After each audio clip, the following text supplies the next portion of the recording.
Tukaj tam lahko delo, namreč po gostu veste vse, predstavljati ga pravzaprav ni treba, ampak ena izmed stvari, ki mi je pa padla v oči, je mesto Akamasoa, ima 25.000 prebivalcev.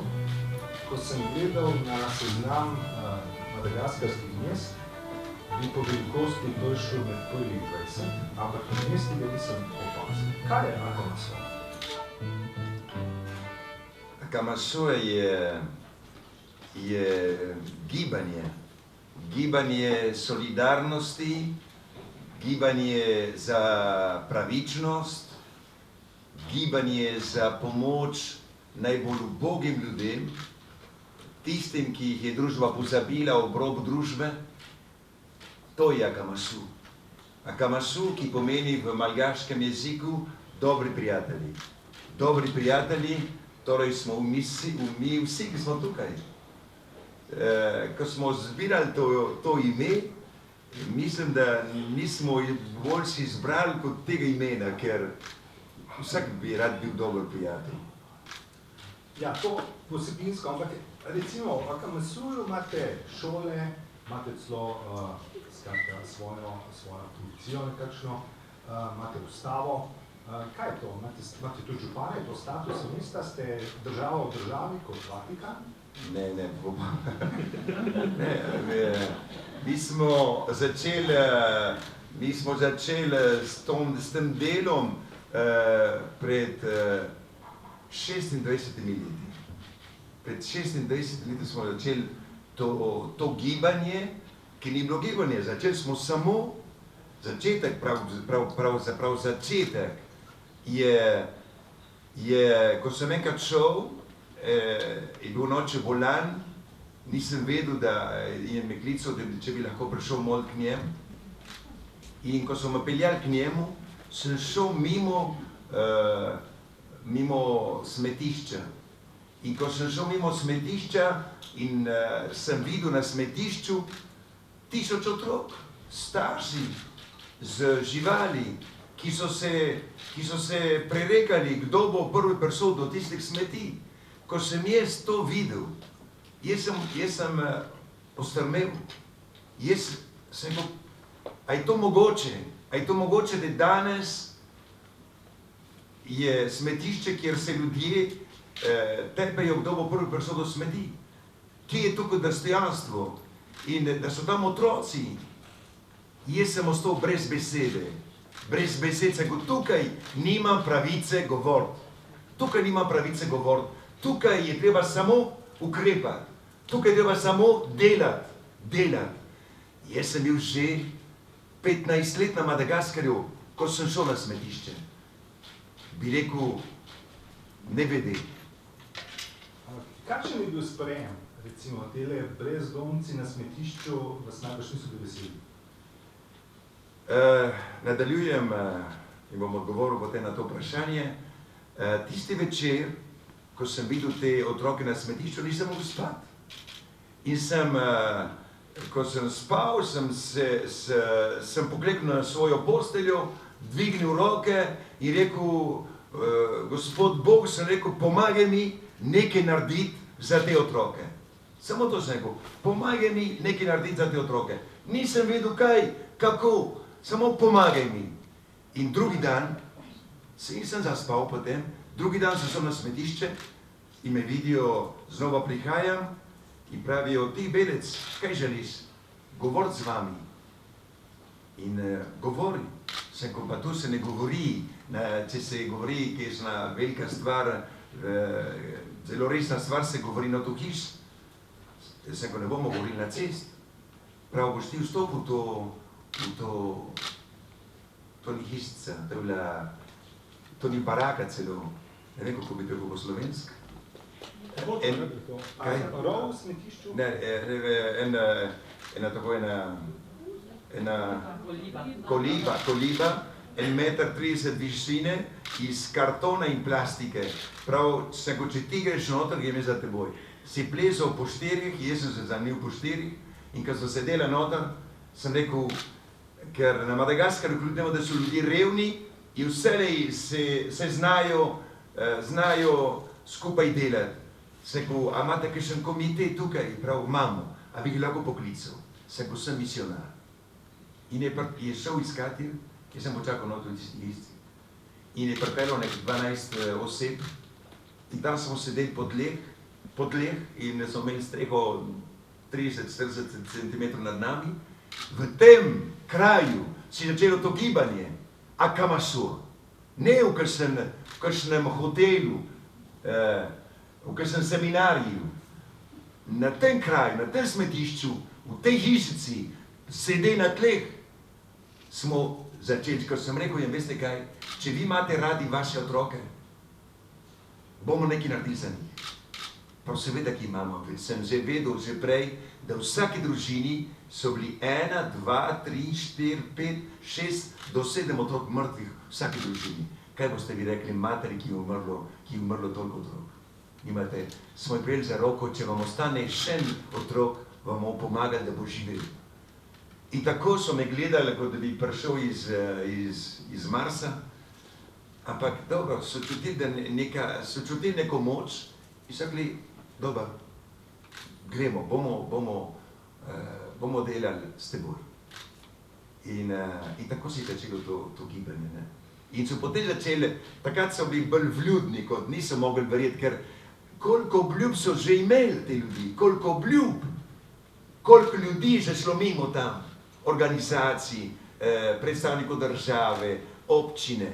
Noben ni nič naredil, pa še enkrat, dvakrat, trikrat in konc jih ni bilo več. Oni so tam ostali, oni so tam umirali.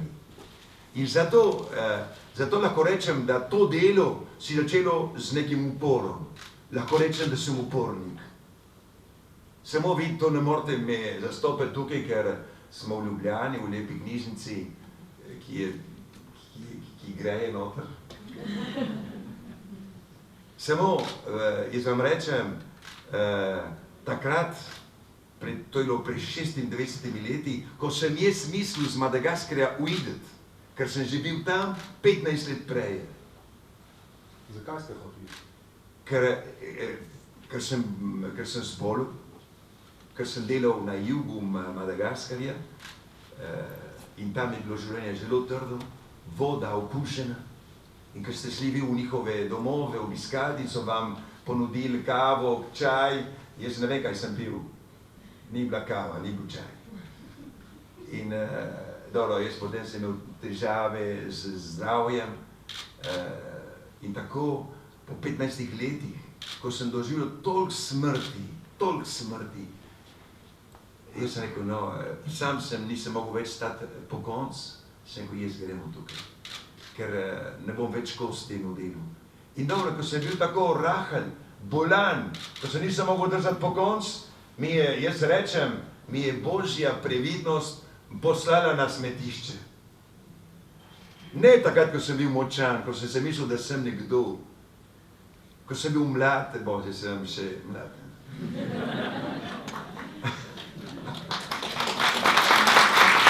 Veste kaj, zakaj mlad, ker jaz sploh ne mislim, koliko let imam. Pred dve nedelji nazaj sem brcal v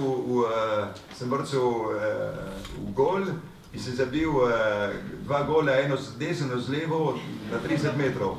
Pa ni bil starček v gol, je bil močan mlad fant. In kar gledal prav, ti mi že narod, kot ti tu jemleš. In dobro, hočem reči, ko ste mlad, mislite, da boste spremenili svet. In potem tam sem čutil, da sem bil potrd, da sem bil bolan in da sem skoraj obupal.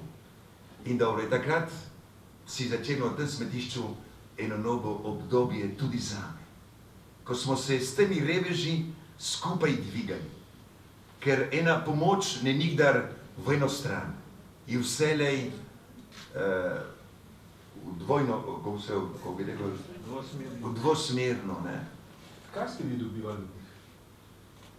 Od njih sem dobival to korajžo, da kljub temu, ko so imeli toliko ljudi mrtvih v njihovih družinah, niso obupali. In so znali biti prijazni, so znali biti kljub temu, kljub takem gorja, ki so živeli vsak dan, so imeli eno veselje, ena spontanost, ki je bila v njih, eno veselje. In se kot to mora biti tista psihološka obramba pred tolikimi smrti. Ker ko je toliko smrt v eni družini, človek obupa. Tam se pa združijo in se pomagajo eni drugi. In zato sem prve 15 let sem šel na vse te domove, kjer so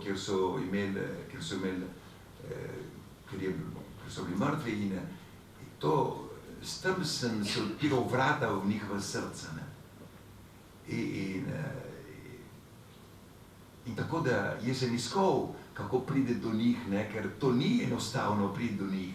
Lahko je pozdravljati človeka, ampak pride do njihovega srca, pride, da oni vas zaupajo, da vam zaupajo. Ker na Madagaskarju beli človek je, kot da bi iz Marsa prišel. Ko sem prvič prišel na Madagaskar in sem šel takoj v eno vas pozdraviti moje brate in sestre. Pozdraviti, veste, da jaz prihajam iz Argentine. In v Argentini se vsi objemamo. Cel čas se samo objemamo. In objem je kot pozdrav z roko tam, ne. In jaz sem šel takoj, in smo takoj prijatelji, ne? Malo prehitro tudi včasih, malo prehitro. In sem šel takoj v vas sam. In ko so me otroci videli, ki so igrali sredi vasi, da pridem bel človek in mi so začeli kričati, upiti, jokati, mater so, kaj se dogaja v vas? Bilo mirno, kaj se dogaja? One pridijo ven, vidijo belega človeka, one tu se so ustrašile, vsaka vzame svojega otroka in zbeži vsi v gozdič, ki je bil zraven vasi. Jaz sem ostal sam sredi vasi. In sem rekel, kaj se dogaja, da sem jaz sprožil tak strah v teh otrocih, v materah. In potem sem se, kot da bi se seboj pogovarjal in mi rekla en glas, pa kaj si ti naredil? Sem rekel, kaj? Sem prišel obiskati svoje brate. Ja, pa kdo ti je predstavil? In kaj se mi je, ko se boš predstavil, za nevezljivog jezika. Prav, pojdi hitro nazaj na misijon, preden da bodo vsi očetje s kakšnimi koli. Tako da moj prvi izhod ali pa moj prvi korak kot misionar je bil popolni poraz. Naslednji korak je bil, da ste se naučil malgaško. Seveda. In da sem postal bolj potrpežljiv. Mi hočemo hitro zaupanje, hitro dobiti njihova srca, hitro jih imeti za prijatelje. Tam mi treba počas. Mi treba dati čas času. In seveda sem rekel, tukaj se moramo učiti njihov jezik. In zaradi tega sem rekel, to ne bo nikdar govoril, preveč težko. In potem počasi, ko sem začel moliti, se nisem vedel, kaj sem govoril. Ampak Bog je že vedel vse jezike. Ne? Ampak jaz sem rekel, enkrat bom zastopil. In tako nekaj se mi odprlo. In sem začel zastopati, kaj sem govoril. In po 5 letih, lahko rečem, sem se potem prosto govoril. Naučil ste samouško, niste hodil v kurs? Sem šel potem tudi, začel sem 2 leti, potem sem šel pa, ker sem mislil na Madagaskar, preden sem bil duhovnik. Ker jaz sem rekel, če grem kot duhovnik, me postavijo na oltar in tam bo zostal. Jaz sem pa postal duhovnik za ljudi. In če oni ljudje vas postavijo nekje daleč od ljudi, jaz nisem postal, da bom sam. Ampak z ljudmi. In sem, ko hoče, da me spoznajo, brez nobene, ko bi rekel, etikete. Kdo si? Peter. Ali pa Pierre, ali pa Pedro. Mlad fant, 22 let sem ostal. In sem z njimi delal, ker sem sin zidarja in sam sem zidar za reveže. To jih je potem prevzelo, kako bili človek, so me hoteli vzeli iz roke, lopato, kelo. Meni je oče naučil delati z rokami, vi z vašo lopato, jaz z mojo. Dobro se niso navadili, ker tam bi bilo treba ustvarjati eno novo razmerje med belim in črnim človekom. Ker vi ne veste, koliko je bilo tistih zidov, ki so prejšnji administratorji in kolonizatorji zgradili med ljudmi. In oni se niso mešali z domačimi ljudmi. In so smeraj imeli seboj stražo, posrednike, tako da za beli za njih so bili, to so bogovi, imajo vso bogatstvo. In ko sem prišel na Madagaskar, sem bil tisti vaza, to je beseda, ko se reče vsakmu tujcu vaza. Ti si tujc, ti si človek, ki ne more razumeti naše življenje, naše trpljenje, naše bolečine. To je vaza. In so me dali v koš, ker za njih, takrat, ko sem prišel na Madagaskar, 1970, ni bilo turistov na Madagaskarju. Ni bilo turistov, so bili samo mi misionari, ki smo hodili tja. In oni so mislili, da smo vsi beli, prihajamo iz istega koša. In so mi rekli, kot da sem tudi, da smo kolonizatorji, če sem jaz Slovenc, po očetu in materi, Slovenija nikdar ni kolonizirana nobeno državo. Argentina tudi ni nobeno, ko sem rojen tam, tudi Argentina nikdar ni. V Argentini je bila prva v Južni Ameriki, ki je dala črnim ljudem svobodo. 1810. Zato v Argentini ni veliko črnih ljudi. Je veliko črnih ljudi v Braziliji, ampak ne v Argentini, ker Argentina je dala zelo hitro svobodo vsem ljudem. Potem pa tisti, ki so prodajali ljudi, niso šli več do Argentine, so se stavili v Braziliji, v Srednji Ameriki. Torej, to razmerje, kako je bilo treba se učiti vse to, in zato rečem jaz, da sem dvakrat rojen. Enkrat v Argentini, enkrat pa na Madagaskaru. In ko ste rojen, prihajate na svet nag. Ne prihajate že oblečeni, kdo prišel oblečen, že, ko se rodi. In to, ko rečemo, da je prerojenje, če je prerojenje, to se pravi, da se mora staro obleko dati stran. In novo obleko, ne? In dobro, jaz sem mogel pustiti svojo kulturo pustiti in se uživeti v njihovo. In to ni lahko. To ni lahko. In sem bil tam, zdaj že 42 let neprekinjeno. 42 let neprekinjeno. In ko prihajam v Evropo, ko me sprašujejo kakšni novinarji o vseh kakšnih zadnjih knjigah, o zadnjih filmih, ne vem.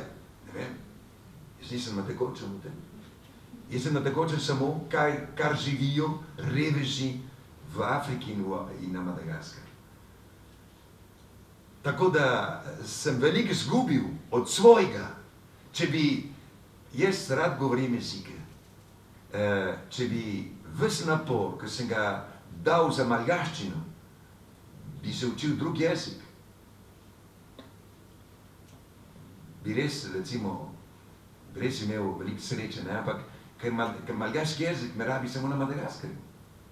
A se lahko tukaj izražam v malgaščini, v Evropi, nikjer, samo tam se govori.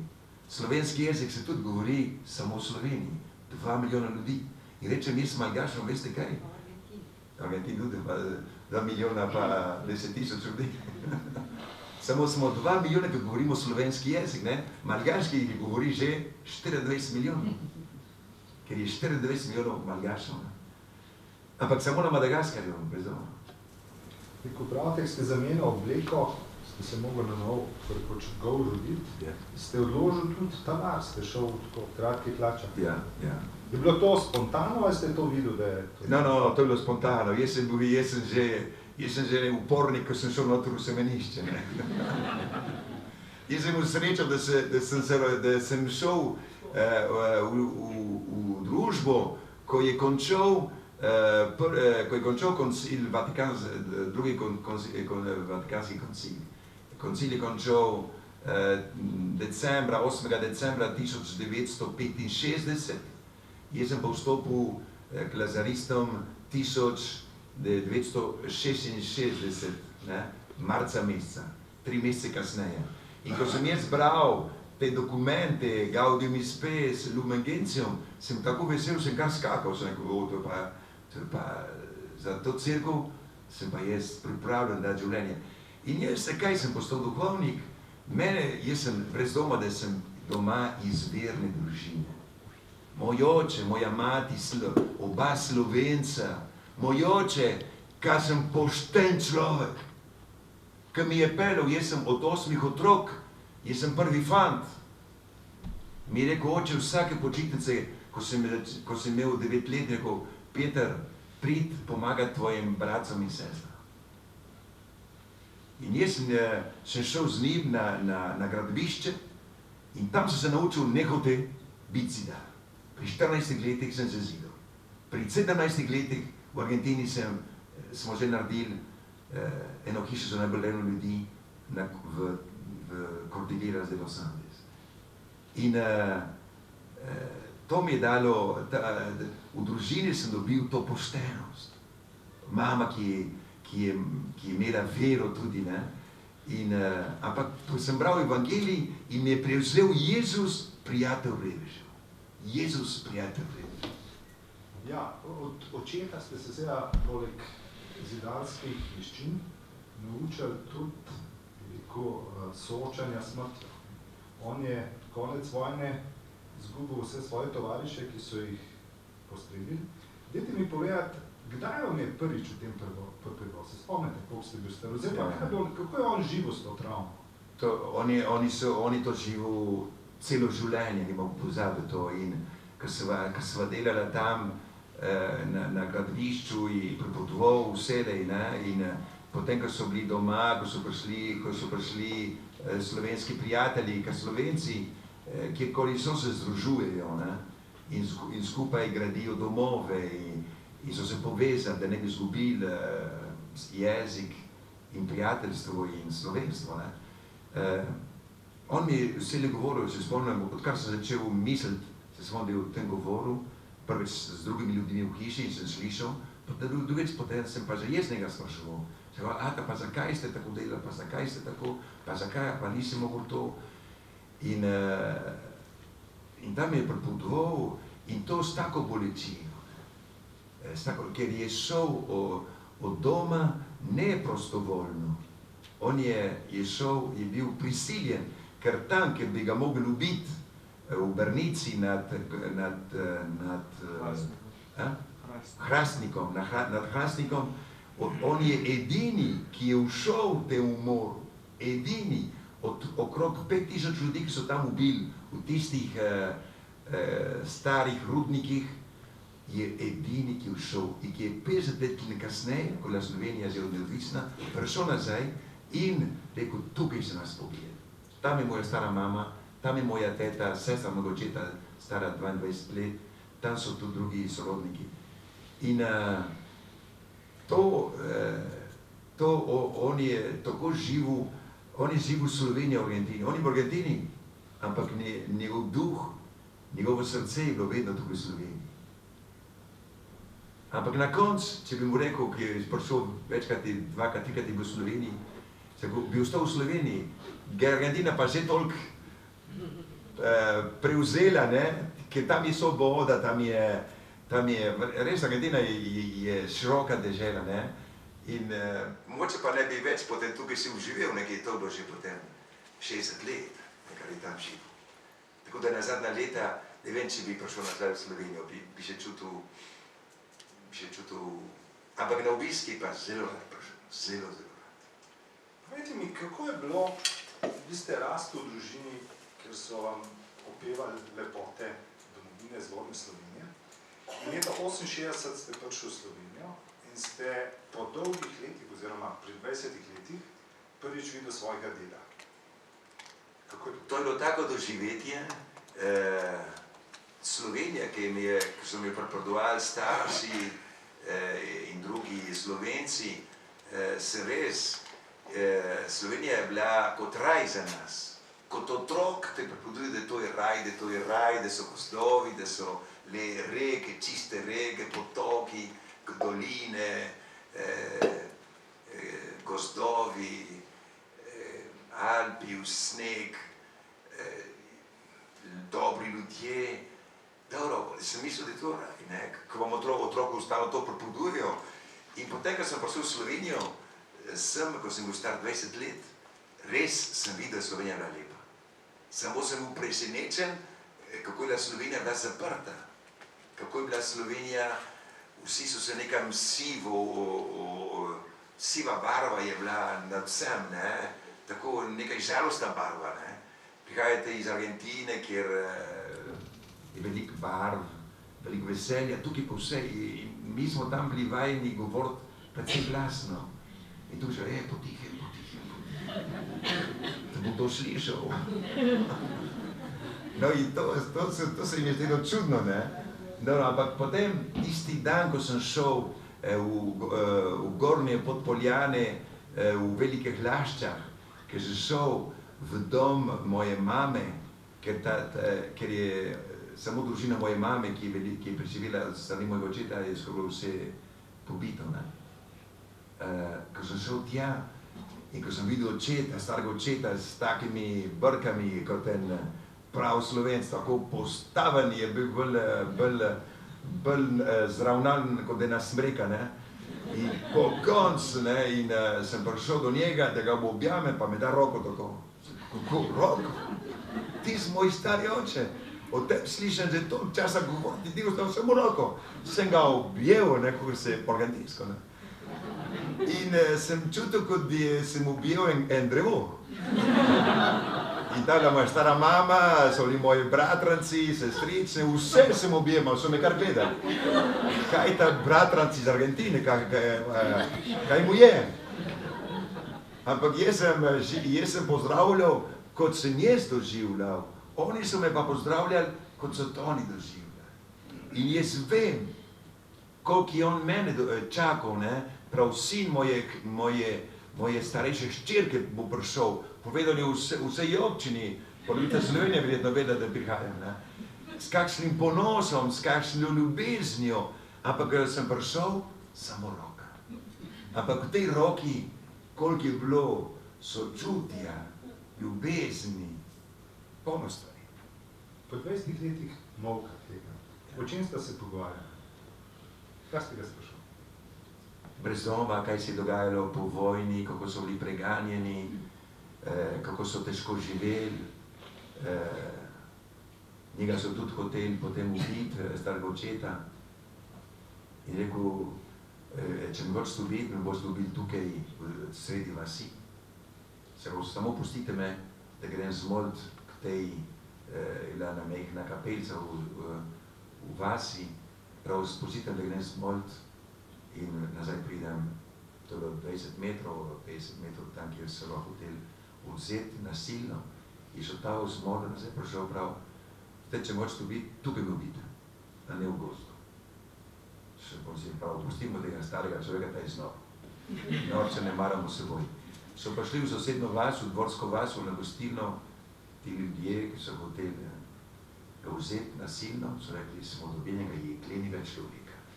Nismo mogli z njim.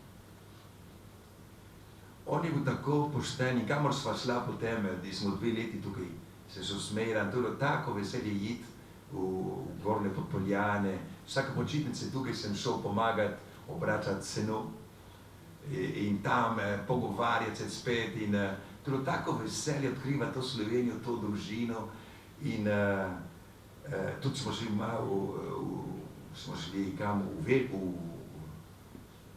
to je zelo vede, Špajzo. Rekel, prid, Peter, prid. Bomo šli malo šnopca piti. Samo da ne boš ti tvoji mami to povedal. No in to je bilo tako veselje in kadar sva šla v Ljubljano in smo se cekli ostali v kakšni gostilni, in vsem rekel, to je moj vnuk, to je moj vnuk. Bo misionar, bo duhovnik, se bo, očka, tih, očka, naj vejo, kaj boš prav. On je bil tak postaven, on je bil vojak v imperiju, ne, kako za Avstro-Ogrski. Moj stari oče je bil vojak v Avstro-Ogrski, moj oče je bil vojak v Beogradu, pri Aleksandru, jaz sem pa robil v Argentini in bom videl vojsko v mornarico, argentinsko mornarico, ne. Ampak ker sem šel potem za misionarja, sem šel hitro tam in tako da sem šel v te misijone, ne. Poglejte, moj oče, stari oče v Avstro-Ogrski, moj ata je bil vojak v Srbiji in jaz pa skoraj vojak v Argentini. Ampak na vzlicu Seno ste pa nad Slovenijo obupal in ste šel na Madagaskar. Ne, nisem obupal. Jaz sem samo prišel v Slovenijo, ker je bilo tako, bilo predvideno, da bi tukaj začel filozofijo, da bi končal študije tukaj, ampak potem, ko sem videl, da smo na tesnem tukaj, da je bilo tesno dihati, se kot jaz ne morem tukaj ostati. Se ko grem, potem se ko pa nočem biti, jaz nočem biti na Madagaskar, se ko če bom jaz takoj nadaljeval študij tukaj, bom posvečen zelo mlad in sem rekel, jaz sem bil v srcu že to, kar sem želel biti. Se ko jaz bi rad šel na Madagaskar kot mlad fant in se ko jaz znam zidati, se bom plačal vožnjo z mojim delom in so sprejeli. Tako da sem šel od tukaj, iz Slovenije po 2 letih, zelo vesel, srečen, da sem doživel Slovenijo.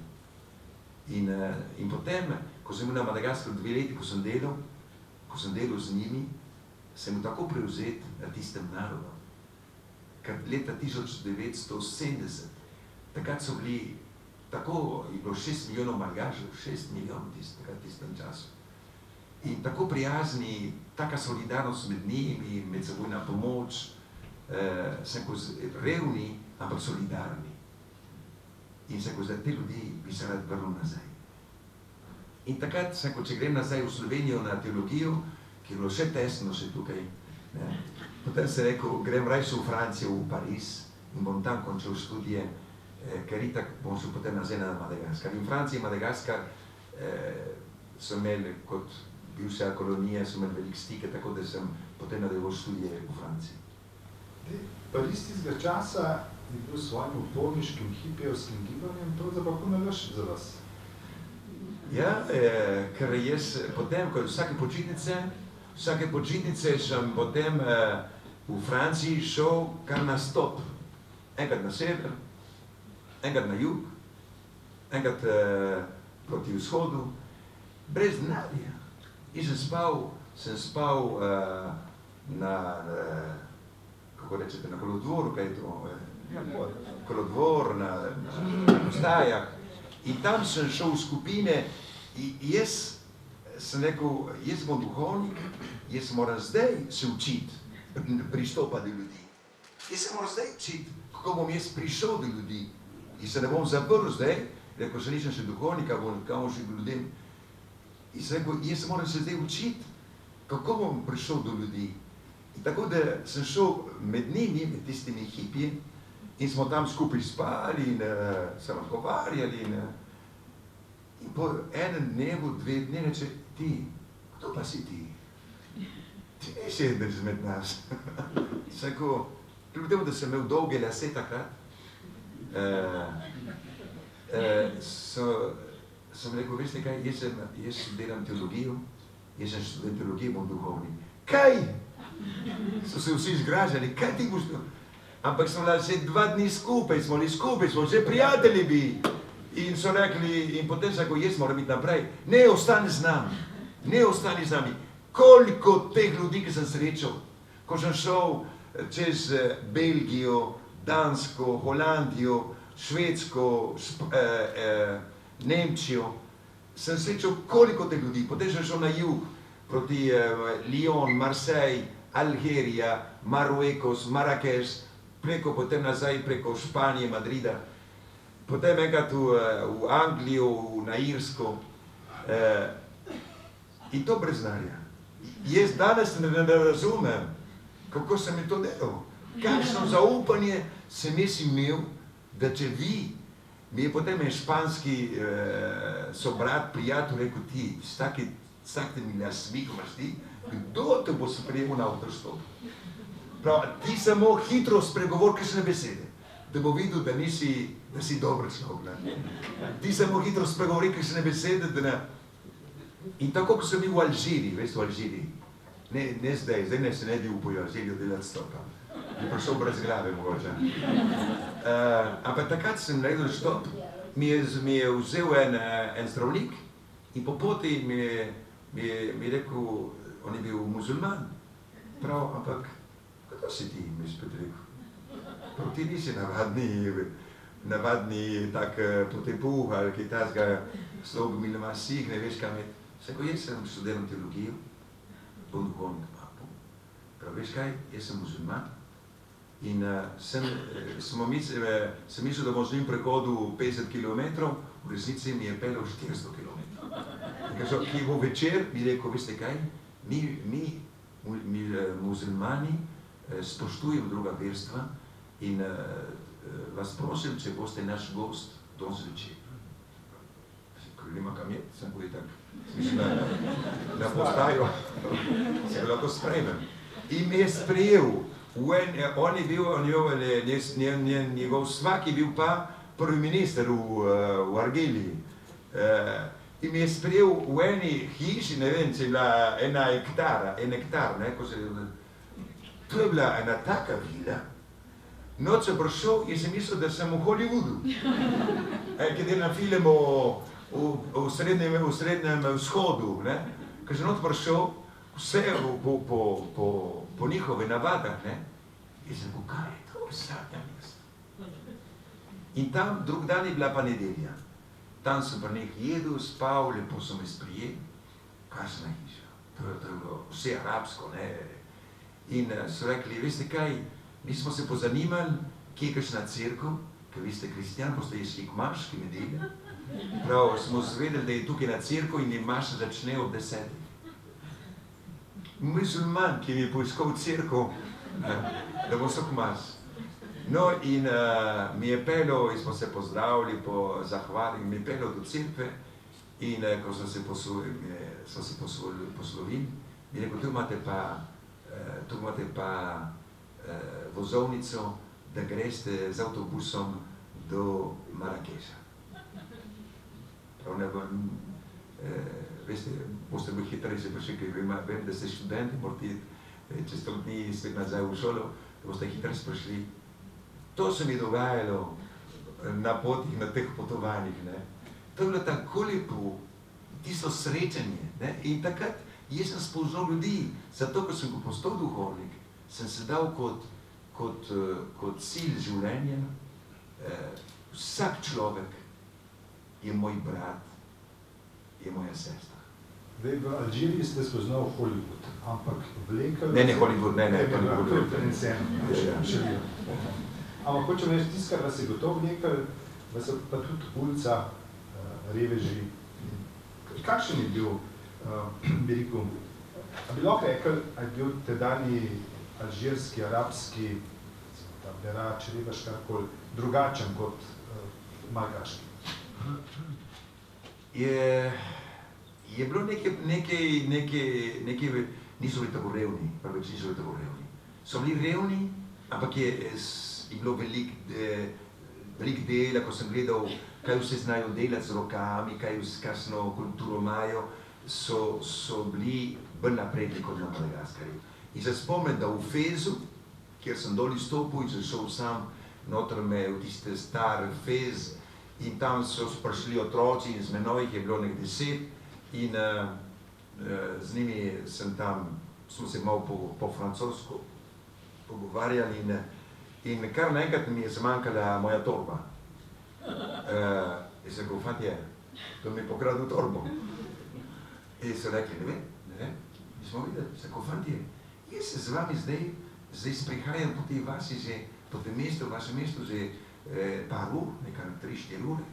Se ko jaz sem vam zaupal. Jaz sem mislil, da vi ste moji prijatelji.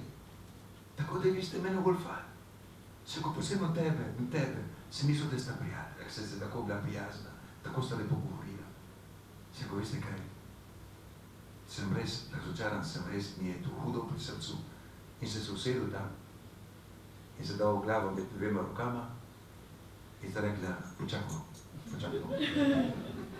Tukaj počakaj. In sta šla, in sta čez pol ure prišla nazaj, s mojo torbo. In jaz sem doživel take stvari, neverjetne in to, zato ker sem šel med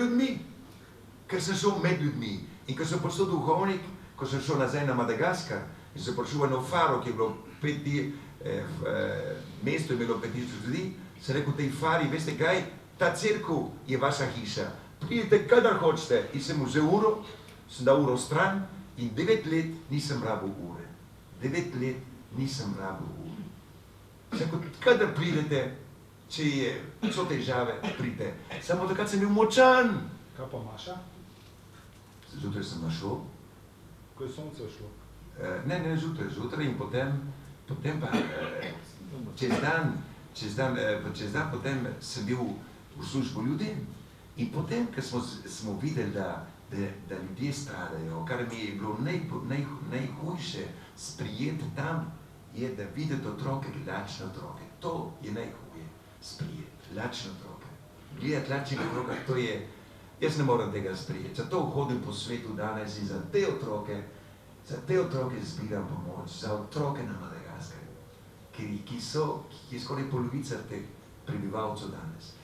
In smo se zmenili s nekimi misionarji, vsi slovenski misionarji, se rekel, fantje, mi smo zdaj tukaj osebnosti, mi smo tukaj gospodje za njih. Tukaj je lakota.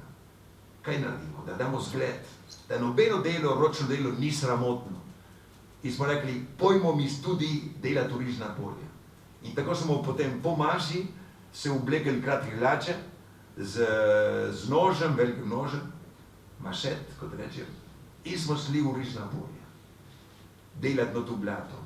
In ko so ljudje, ki nas niso poznali iz Gmajgnega, iz podeželja, ki so prišli v mesto na trg, so videli belega človeka na to blatu, so rekli, ja, tukaj pa ta človek išče zlato.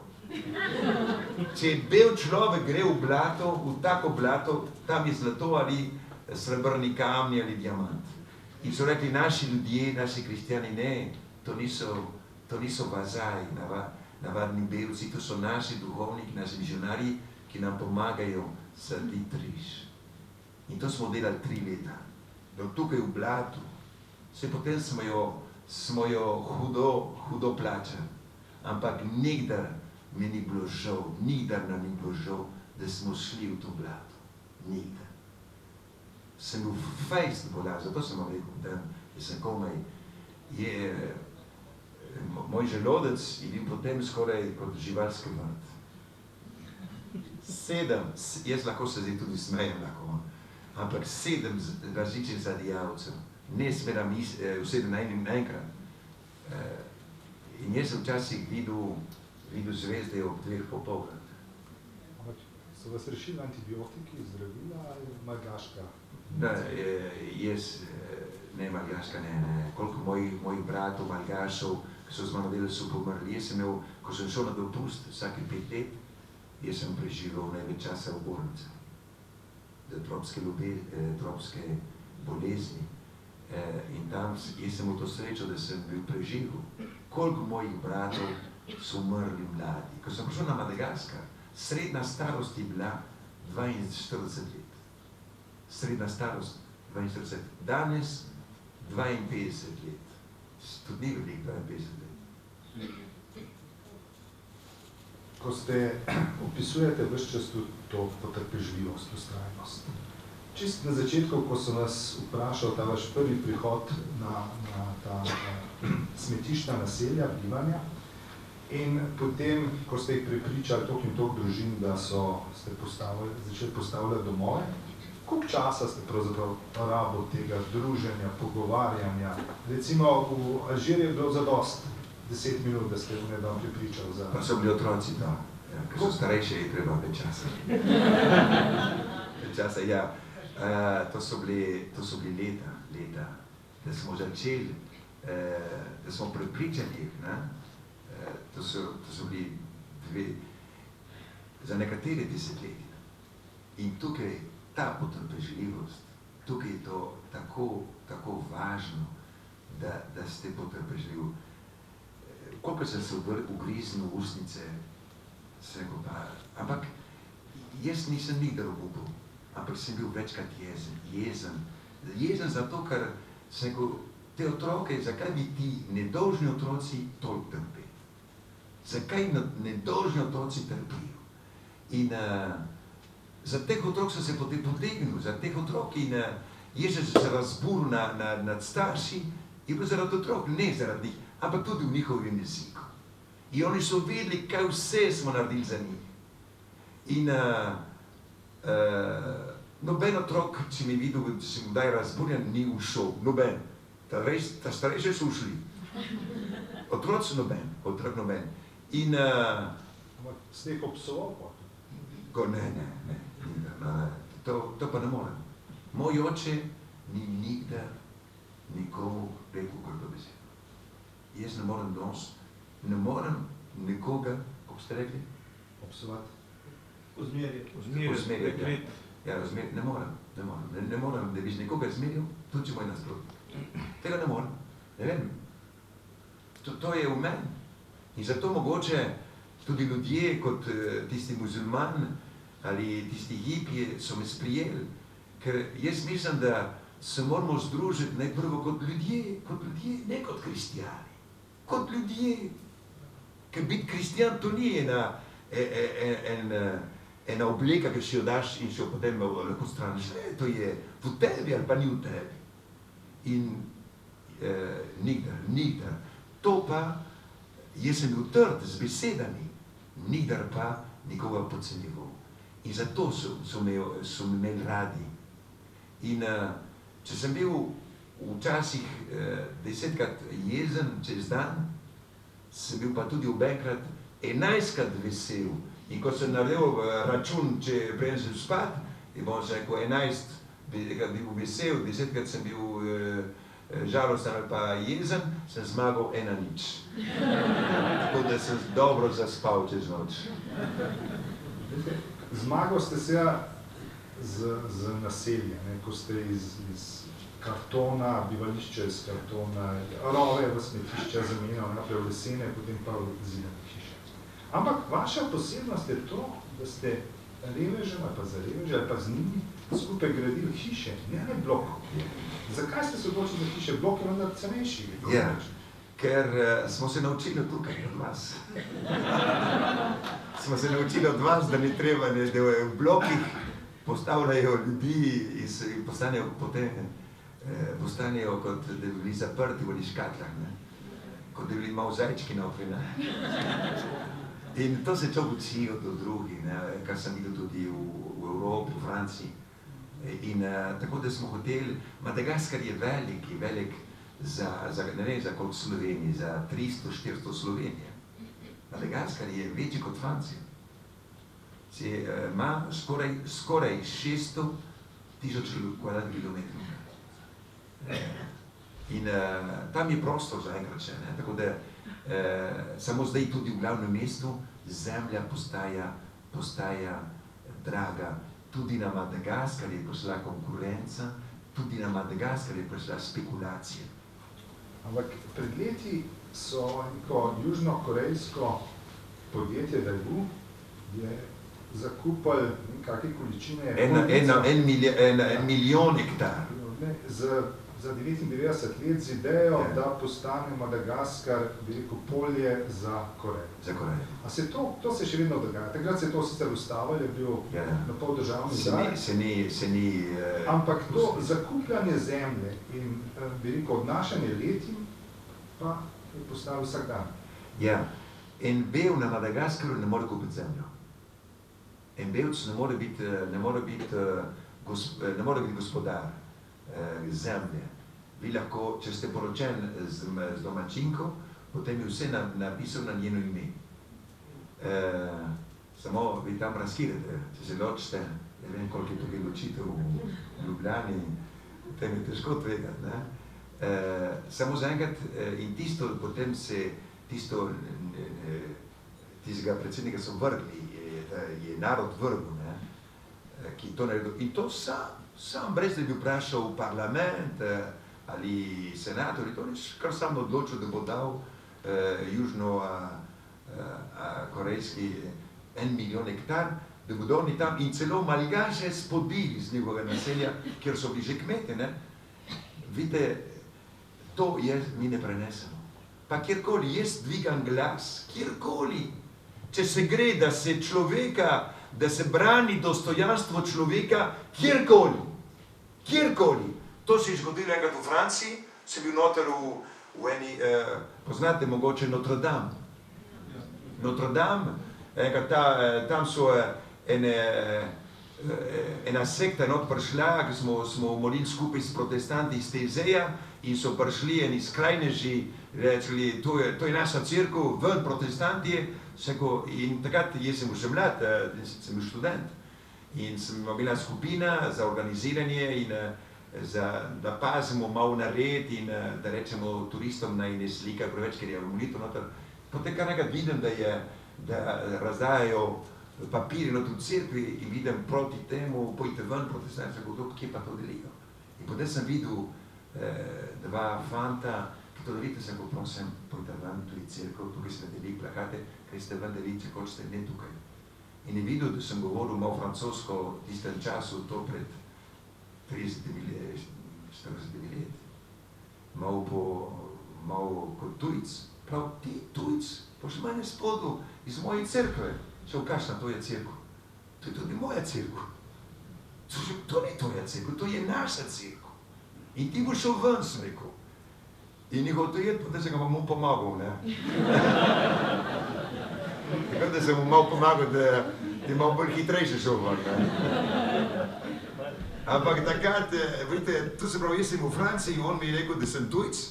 In enkrat sem bil pa v enem, ko se pravi, v enem univerzitetnem, tle, ki se je, kaj se pravi, menza, univerzitetni menzi, je restauracija. In kar naenkrat vidim, da je kruh leti čez mojo glavo. Eni študenti z ene strani, na drugi so se metali kruh.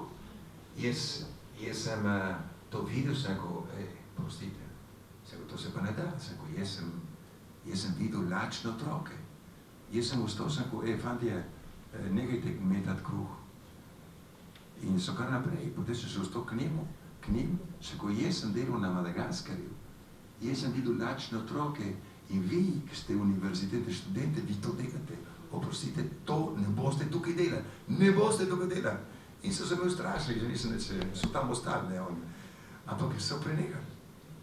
To se pravi, da ko je treba braniti dostojanstvo, resnico, kjerkoli smo na svetu, lahko odpremo usta in branimo resnico, branimo človeka, branimo otroka, branimo vrednote, ki so za vse ljudi iste.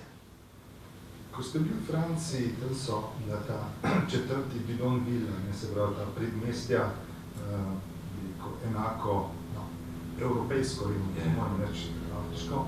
A ste pravzaprav k njim pristopal, ste poslušal z njimi, pravzaprav karkoli na podoben način, kot kasneje na Madagaskarju? Malo, nekaj sem šel tudi v Nanterre, kjer so bili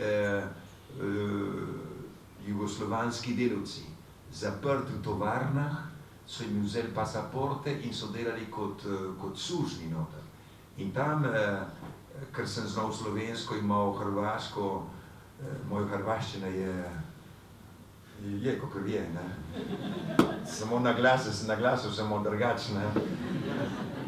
In jaz razumem srbsko in razumem hrvaško, samo dobro, če ne govorim, če ne znam, ampak sem povedal in prevajal tem Francozom, ki so me prosili, če bi lahko prevajal, sem lahko njihove probleme, ker sem ga vstopil njihov jezik. In tam sem, malo v tem sem bil, ne. Takrat je bilo precej živo ta problem, ne, da so prihajali ljudje iz Portugalske, iz Španije, za Španci tudi sem precej delal glede tega, in Jugoslavije, so prihajali v Francijo in so jih neredno zaprti, ker niso imeli nobenega dovoljenja, ne, so imeli carte de séjour.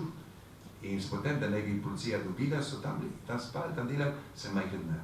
Zato nismo takrat pravili, kakor se da. V Franciji se z brezdomci ukvarjal Abbé Pierre, ki se je srečal z vami na Madagaskarju. On skrbeč za brezdomce v Parizu, oziroma v mestih in v vaseh madagaskarskih. O čem sta se pogovarjali? Jaz sem ga njega spoznal že kot mlad študent. V Parizu sem bil tudi odgovoren za študente iz Latinske Amerike. In nas je bilo nekaj 100. Smo imeli eno združenje in tam smo vsak mesec povabili neko osebnost, francosko osebnost, na razgovor z nami, z študenti, ki prihajajo iz Latinske Amerike. In med njim, jaz sem bil na leto tam odgovoren, in v tistem letu sem jaz tudi njega povabil, da smo se tam razgovarjali. Tako da sem jaz njega spoznal že kot študent in potem sem ga videl, drugič sem ga videl na otoku francoskem otoku La Réunion in potem je prišel, ki je bil star 90 let, je prišel na Madagaskar v Kamasu. On je bil star 90 let. Naši otroci so ga prijeli pod pazduho, ne, tako se reče, ne. In so ga peljali, on je po naših mestih, on je tako skakal kot en mlad fant 20 let. In tako vesel, in kaj so se pogovarjala, da je možno premagati revščino, da je možno vztrajati, da je možno dobiti sredstva. In ker so imela isti duh, iste valove, samo v objemih si je že veliko povedalo.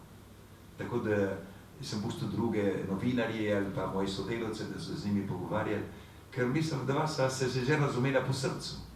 In jaz sem bil vesel, da je osebno prišel v naše mesto Akamasu.